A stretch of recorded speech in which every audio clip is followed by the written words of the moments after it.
Well, hello, welcome back to the channel. My name is Kay Miller, and welcome to the Occult Tea Party, where we talk all about occultism, esoteric history, and much more.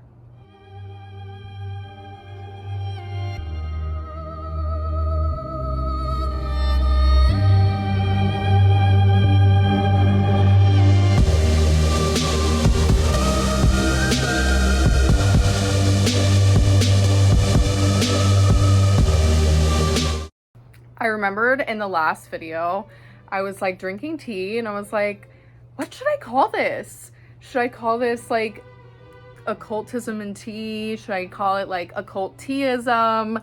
I got like a lot of recommendations actually from my TikTok, but I decided I'm gonna call this the Occult Tea Party. So today we're going to be actually going over a lot of esoteric / occult books. I am gonna be kind of going over some like kind of general, like more modern books that are kind of like sold, you know, in regular stores like Barnes and Noble, and then some of them are gonna be a lot more like underground esoteric. I kind of have like a mixture here, but I kind of wanted to give like a good, you know, introduction, you know, to occultism and esotericism with these last two videos. So the last one we did, if you didn't check it out, I did a whole video on Western esotericism, as well as my first video was a history on mystery schools and secret societies and things like that. So, but this video, we are going to be going over books. As a mystic / someone who studies esotericism, it is a lot of reading and it is a lot of studying, not just like the emblems and the symbols and the arcane sort of language that comes with esotericism, but also studying the history. So there is going to be a lot of books covered today on these areas, and as someone who's been studying for about, I would say, 3 years, I do have some good recommendations, although I will say that a lot of the books that I do read are kind of PDFs when it comes to like the esoteric, really old books that are like completely unaffordable. In the future, one day I will be a rare book collector, but a lot of like the really esoteric books, those are like either in museums or the fucking Vatican, or it's like a couple grand to 10 grand to, you know, up. So with that being said, you know, there is a good chunk of books that have been published, some good authors. I will say I'm very picky when it comes to this type of material, but there is some good books that are kind of good for like starters when you're just wanting to kind of really look into kind of the basics. That's what we're going to be covering today. So if you're looking to get a good introduction into, you know, whether that's Western esotericism or just mysticism in general, esoteric history, things like that, this is the video for you. So yeah, we're going to be covering some good books today. So the tea I'm going to be using today is maple espresso black tea. I thought this sounded really good. It's actually from Trader Joe's. Yeah, the smell. Oh, God. Amazing. Amazing. Right. I should like do like tea reviews too. Hey, if there's a tea company that wants to sponsor me when I get big on here, I'm gonna start doing that. How funny would that be?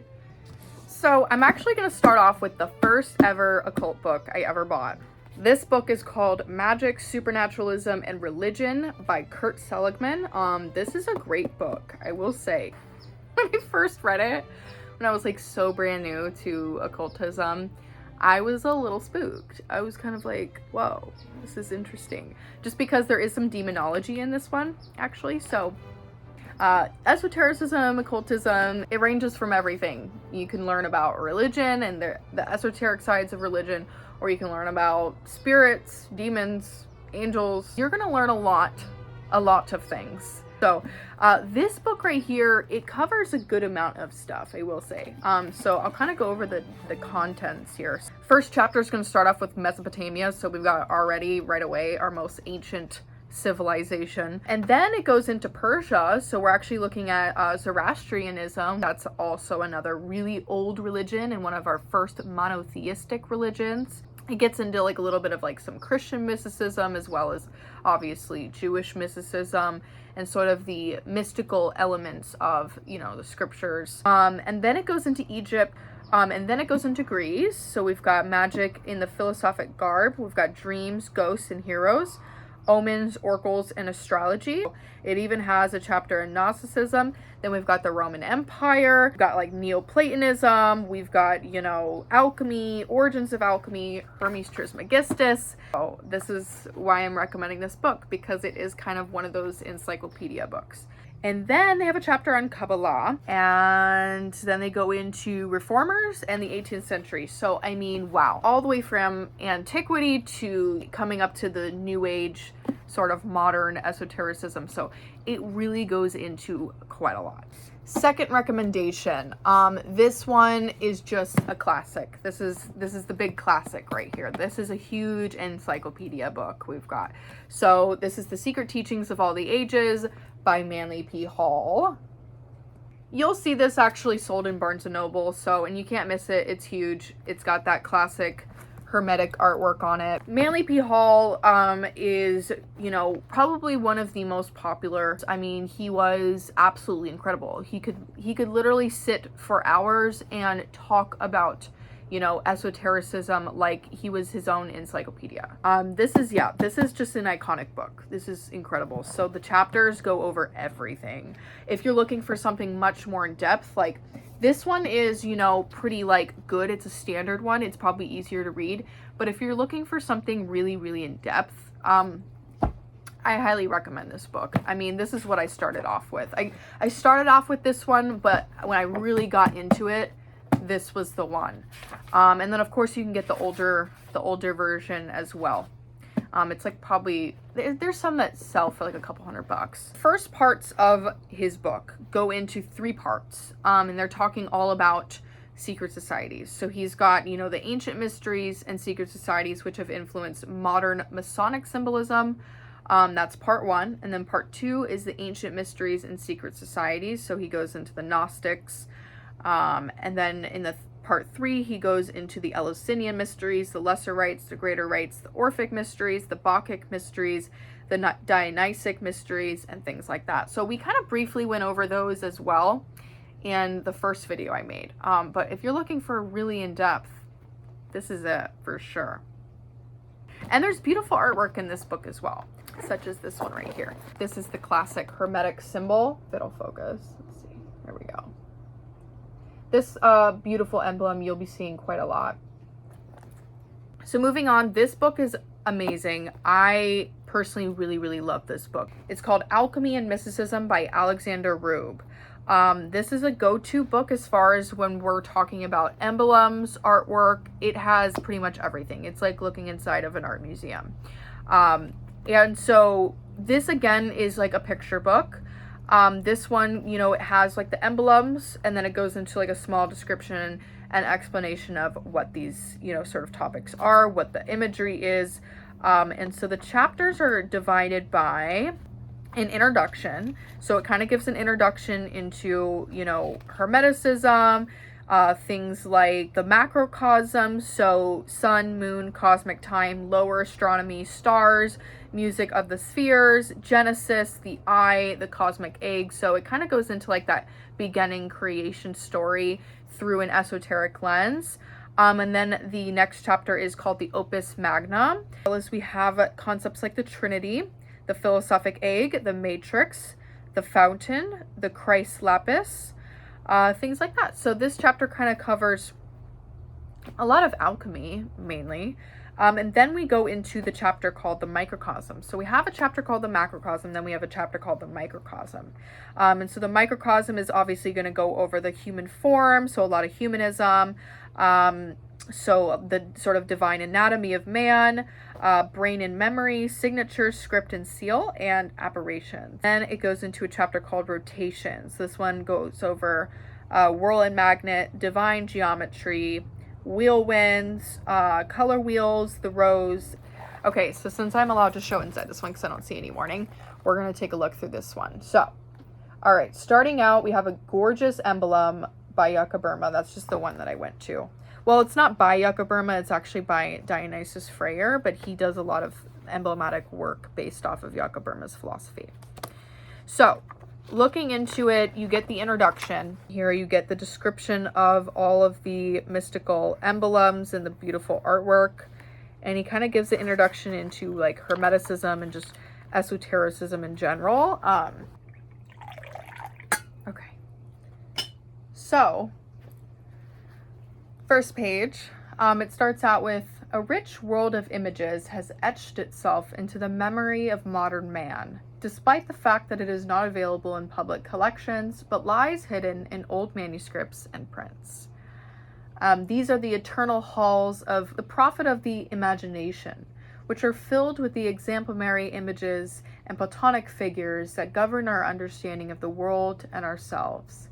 And then it goes into sort of the language of esotericism as well, and it kind of explains that the tendency towards arcane language and obscure speeches and numbers and enigmatic pictures is explained by a profound skepticism about the expressive possibilities of literal language, subjected to Babylonian corruption, which holds the Holy Spirit fettered in its grammatical bonds.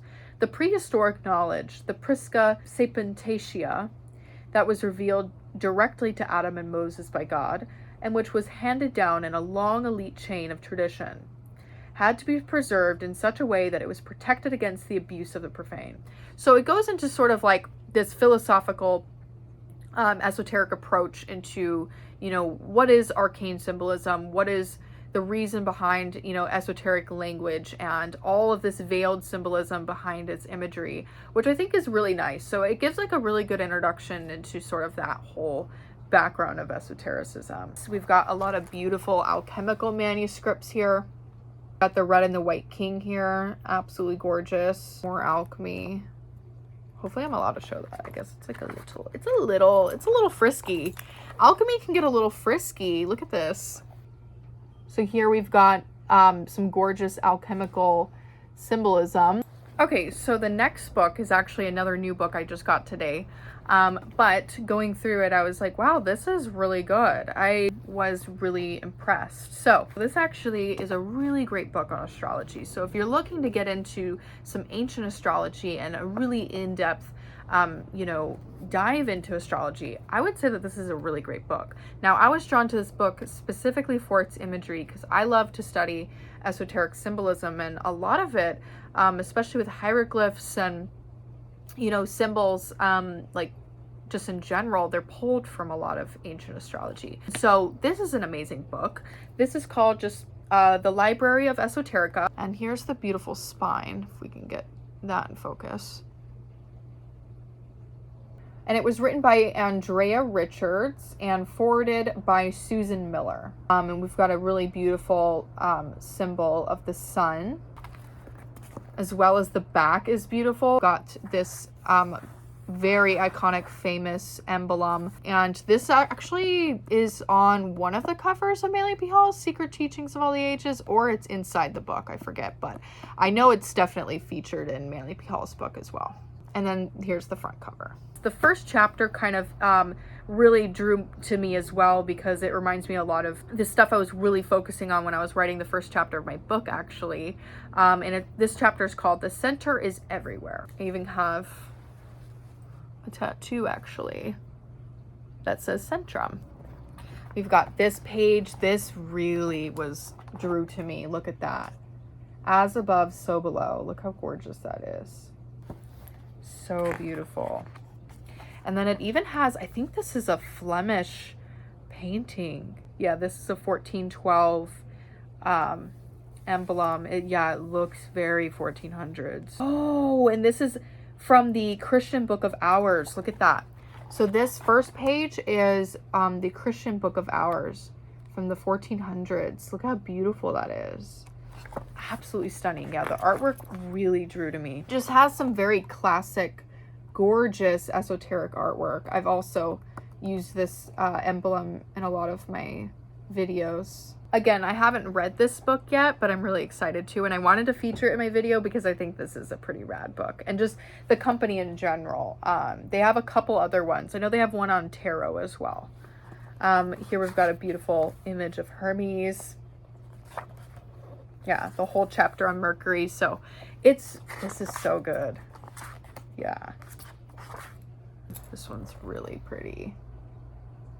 Wow. Got the twins. I love this one. So there's that book. All right. Okay, so moving on, now that we kind of covered some of the books that kind of give like a broad sort of encyclopedia of esotericism and mysticism, now we're going to kind of get into some more specific books. So one of my favorite authors, we're going to get into one of my favorites. So we've got Frances Yates. I have 2 of her books. These are some of my favorites. When we're looking at Western esotericism and scholarly, you know, works on esoteric history, I would say Frances Yates is absolutely incredible. She really did an amazing job. I mean, she really studied hard, and she graduated from, I think it was the University of London. But Frances Yates is absolutely incredible. She really did an amazing job on writing a lot of the history of Hermeticism, Rosicrucianism. I would say that a lot of the history that I learned about, you know, Western esotericism really came from her. She really goes into a deep dive into a lot of different historical characters and that time period of when these esoteric movements were thriving and what was going on around it, you know, politically, and as well as like, you know, royal history, church history. And so she really puts you in that time and place where these esoteric movements were arising. And I think that that's what's so interesting about Frances Yates and her works. So I have The Occult Philosophy in the Elizabethan Age, as well as I have this one. This is the first book I read by Frances Yates, and this is The Rosicrucian Enlightenment. This is absolutely an incredible book.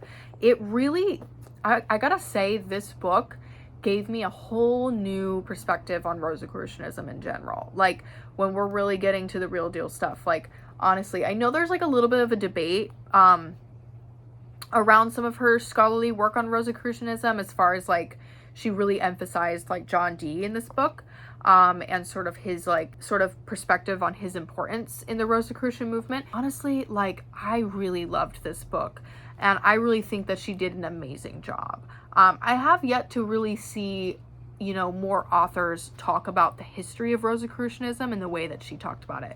And I'm not going to lie, a lot of the information I got out of this led me down rabbit holes. And it really connected a lot of dots for me. And then this one, The Occult Philosophy in the Elizabethan Age, is also really good because it goes into Pico della Mirandola, Raymond Lull, Cornelius Agrippa, John Dee, Shakespeare and Christian Kabbalah. Yeah, it's got a lot of good stuff in here. So now we're going to move into, speaking of Rosicrucianism, I have a couple books on Rosicrucianism, and these are kind of the more underground books that I'm going to be talking about. Now, some of them obviously are going to be PDFs that I'm not going to show in this video, because a lot of the stuff I reference is old PDFs, but I have the classic manifestos, you know, The Chemical Wedding of Christian Rosicrucians. This one's a translation by Jocelyn Godwin. Then we have an Arthur Edward Wade translation of the Fama and the Confessio. If I can get it in focus, yeah. So I got the manifestos. You can get those online for pretty cheap. And then I also have a very sort of, I wouldn't say it's rare. You can get it for a little bit pricier, but it is called The Brotherhood of the Rosy Cross. This book is definitely going to become rare. I think it's already getting up there. So this is an Arthur Edward Wade book. It's a pretty big book as well. But this covers all about the, you know, sort of Rosicrucian history. So he even mentions like Frances Yates in here as well. But he goes into the alchemists and the mystics, mythical Rosicrucian precursors. So he goes into the precursors. So it's got some gorgeous emblems, and if you can find a copy, which I'm pretty sure there are a couple copies, probably not one exactly like this, but some even probably nicer. But yeah, it starts out with, you know, very iconic Rosicrucian emblems. We've got some emblems from the secret symbols of the Rosicrucians. This book, you know, it goes over quite a lot, and it's really a lengthy, sort of lofty book. I must say, the sort of way he writes is a little bit lofty and a little hard to read, not gonna lie. It is a little bit like troublesome, but this book goes into like details. Like if you're looking to get really esoteric like I am, because like I really have like a strong study in Rosicrucianism specifically, this is a really good book. All right, moving on. If you're looking to kind of get some source texts of like Rosicrucian apologists, Robert Flood. I actually have this book here. This I think as well as, yeah, this is Godwin, Jocelyn Godwin. So Robert Flood was a Rosicrucian apologist during the time where Rosicrucianism was arising. And so this book is absolutely beautiful. I unfortunately cannot show you the contents. I can show you like probably the front page. But this book as well is got some copyright rules. So, but its contents, you know, I can go over like the chapters. So we've got Flood's life and his work, and then sort of all of Robert Flood's philosophy. So it is kind of very, it's very Rosicrucian as well as Kabbalistic. Nature's Ape, How Man is Made, Psychology and Divination, Kabbalah, Anatomy, Universal Medicine, and things like that. It's gorgeous. I wish I could show you. I really do. I like wish I could show you. Okay, so now moving on, I'm going to give you a book recommendation on alchemy. It is like a history into Alexander the Great. We've got, you know, the sort of lore and myth behind the emerald tablets and things like that that go into the first part. And then it goes into, you know, the stages of alchemy. So if you're kind of wanting to understand alchemy, you know, as a beginner, this is probably a really good book. This is by Dennis William Hawke. It's called The Emerald Tablet, Alchemy for Personal Transformation. It has a really gorgeous artwork on the front page as well. I hope you guys enjoyed this video. I do look forward to making more book recommendations in the future, as well as some PDF book recommendations, because I have like a whole like thing going on with the PDF. And yeah, so I hope you guys enjoyed. If you're looking for more esoteric content, definitely subscribe to my YouTube channel. If you're looking to kind of read some, you know, more in-depth content, I definitely recommend my blogs at themysticroseforum.com. As well as you guys can check out my TikTok platform, The Mystic Rose, and everything will kind of be linked down below. So if you want to kind of follow me on other social media platforms, definitely go ahead and do that as well. And without further ado, I will see you guys next time.